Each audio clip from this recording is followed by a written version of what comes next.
Assalamualaikum warahmatullahi wabarakatuh. Saya Syarif Hidayatullah. Di sini saya akan menyampaikan terkait proposal produk baru di perusahaan yakni berupa workshop motor listrik. Nah, mengapa? Karena motor listrik itu, terutama di industri lebih-lebih di pembangkit atau PLTU, itu perlu dilakukan pemeliharaan secara berkala untuk menjaga performanya agar tetap optimal, maupun perlu dilakukan repair saat terjadi kerusakan. Dan akhir-akhir ini kami menangkap adanya peluang baik jangka pendek maupun jangka panjang di pelanggan, ya baik yang on-state maupun yang private, untuk melakukan pemeliharaan motor di workshop secara komprehensif. Namun pada akhirnya tidak bisa kita kerjakan karena keterbatasan resource yang kita miliki ataupun karena persaingan harga. Nah, di sini berdasarkan data di BPS tahun 2021 untuk total kapasitas pembangkit terpasang itu 66 MW dengan PLTU itu sebesar 33 MW. Nah, berdasarkan faktual di pembangkit yang kita kelola, yang kita ambil yang paling besar di 10 MW dan yang paling kecil 10 MW, paling besar 645 MW itu untuk pemakaian sendiri, artinya listrik yang digunakan untuk operasional itu sekitar 4,3 hingga 12% atau dikalikan sekitar 1,5 sampai 4 MW lah, atau kita ambil tengahnya 3 MW seperti itu. Nah, dari permintaan berdasarkan dari permintaan tahun ini itu kita ada permintaan dari pelanggan itu untuk melakukan pemeliharaan motor listrik di workshop sebanyak 122 motor selama 3 tahun. Estimasi untuk budgetingnya itu sekitar 49 M, bahkan bisa lebih jika pekerjaannya tipe berat. Namun pada akhirnya tidak bisa kita kerjakan karena keterbatasan resource dan persaingan harga tadi. Dan pada 2 tahun terakhir itu pada pelanggan lainnya itu terdapat setidaknya ada 4 permintaan untuk pemeliharaan motor dengan nilai kontrak sekitar total kontrak 3 miliar.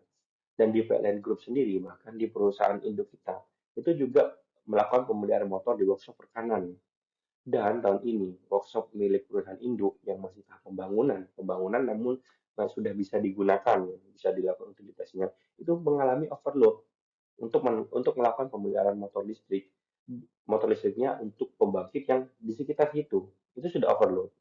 Nah, dan secara penawaran kita ambil 4 sampel kompetitor di sini PTA B, C, D, di mana harga PTA itu satu, namun secara harga sangat kompetitif, namun secara kapasitas teknikal sangat kurang. PTB, C, dan D ini secara kompeten. Dan secara harga B dan C ini di harga 3 dan PTD harga 2 dan kita 4. Karena kita bermitra, hanya kita kalah secara harga. Nah, kemudian faktor lainnya eksternalitas. Yang pertama terkait peraturan perundang-undangan. Nah, berdasarkan PP nomor 5 tahun 2021, nah, tentang perizinan berusaha berdasarkan tingkat risiko kegiatan usaha, kita telah memenuhi. Namun, perlu diidentifikasi lagi terkait peraturan daerah setempat. Misal, daerah setempat kita mau bikin workshop di daerah A, namun berdasarkan peraturan daerah setempat tidak diperbolehkan karena daerah tersebut untuk khusus pemukiman, bolehnya di area C seperti itu. Dan secara perspektif OSS kita sudah memiliki KBLI 43211 instalasi listrik. Kemudian yang kedua, pemadaman listrik. Nah, misal saat kita bekerja kemudian terjadi pemadaman listrik sehingga kita tidak bisa melanjutkan pekerjaan. Bagaimana solusinya? Yaitu bisa kita menggunakan UPS atau baterai atau diesel. Namun ini untuk jangka pendek karena untuk jangka panjang sumber dayanya kurang.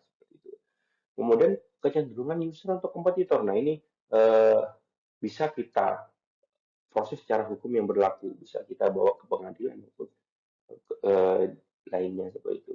Karena misal mereka terutama misal itu untuk pengadaan tender terbuka ya, kita bisa proses itu. Kemudian arahan stakeholder ini dua bisa bagus, bisa jelek ke kita, positif, bisa negatif efeknya. Kalau negatif kita seperti sebelumnya kita bisa proses secara hukum. Jika positif itu baik untuk kita, misal seperti arahan stakeholder Bapak Presiden, misal BUMN for BUMN gitu. Jadi membangkit BUMN diserahkan kepada sama BUMN untuk yang mengelola seperti itu.